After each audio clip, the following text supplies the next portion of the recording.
Fan. ফ্যানের মানে বুঝতে গিয়ে ভোলা গেছে আজ ভিমরি খেয়ে। সে বলেছে আর শিখবে না যে বাংলা শেখার স্বাদ তার এ জন্মে মিটে গেছে। অতি গরমে ভোলার ঘাম যে ছুটে তা দেখে তার পিসে মশাই ফ্যানটি চালিয়ে দিলে।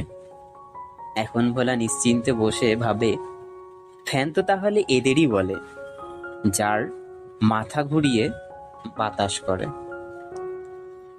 ওদিকে আবার পিসে মশাইয়ের ছেলেটি দেখি লাফাতে থাকে। টিভির পর্দায় তার পছন্দের সেলিব্রিটিটি আজ ভেসে উঠেছে।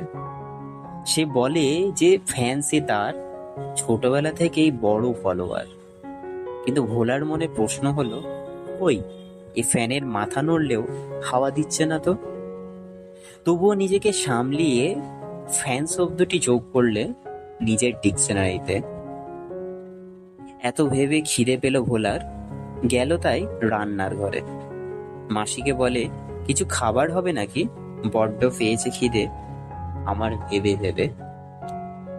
মাসি বলে, একটু অপেক্ষা কর, ভেতের ফাইন যে ঝরতে থাকে, তারপর না হয় মাংস দিয়ে খাবি তুই পেট ভরিয়ে।